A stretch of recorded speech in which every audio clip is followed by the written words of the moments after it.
Program student loan. Kuliah dulu, bayarnya belakangan.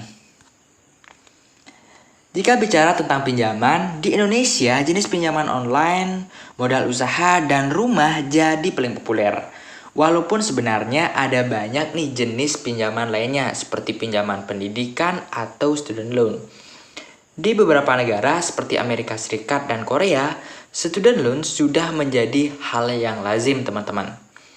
Student loan adalah pinjaman yang digunakan khusus para pelajar untuk melanjutkan sekolah ke perguruan tinggi.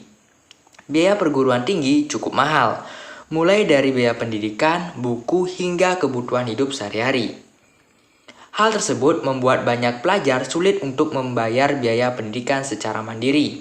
Makanya, student loan dari pihak swasta atau pemerintah jadi opsi untuk membantu meringankan biaya kuliah. Terus gimana sih cara kerja student loan itu sendiri? Skema pinjaman pelajar agak berbeda dengan pinjaman lainnya, terlebih dari sisi cara pembayaran. Untuk pinjaman lain, kamu harus membayar pokok dan bunga sebulan setelah pinjaman cair.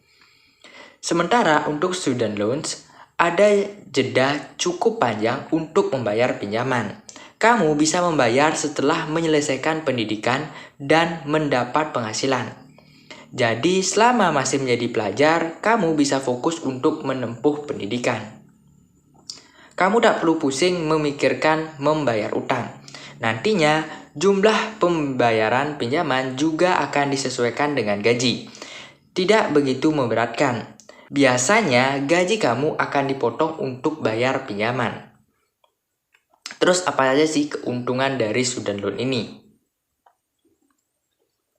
Sejak pertama kali diterapkan pada tahun 1958 di Amerika Serikat, program ini punya beberapa keuntungan bagi pelajar. Di antaranya, yang pertama itu akan menempuh pendidikan tinggi tanpa khawatir soal uang. Keterbatasan biaya masih menjadi masalah bagi pelajar untuk melanjutkan sekolah ke perguruan tinggi. Banyak pelajar yang hanya bisa menempuh pendidikan di tingkat SMA atau setara. Student loan jadi solusi buat kamu yang ingin sekolah tinggi tapi kekurangan biaya. Kedua, yaitu keluarga tidak perlu menjual aset. Kamu dan keluarga tidak perlu mendapatkan uang dengan cara menjual aset. Kamu bisa lebih mandiri dengan mengajukan student loan. Beban pinjaman juga akan kamu tanggung sendiri tanpa membebani keluarga. 3. Mempunyai masa depan yang lebih baik. Ketika kamu bisa menyelesaikan perguruan tinggi, maka peluang untuk bisa mendapatkan pekerjaan dan pendapatan yang lebih baik juga terbuka lebar. Kamu akan dianggap punya value lebih, sehingga kamu bisa mengubah nasib serta masa depan. Meskipun di Indonesia masih belum populer, sudah cukup banyak instansi swasta maupun pemerintah yang menyediakan program tersebut. Namun, kamu harus perhatikan apakah pinjaman tersebut bisa dibayar setelah kamu bekerja atau tidak.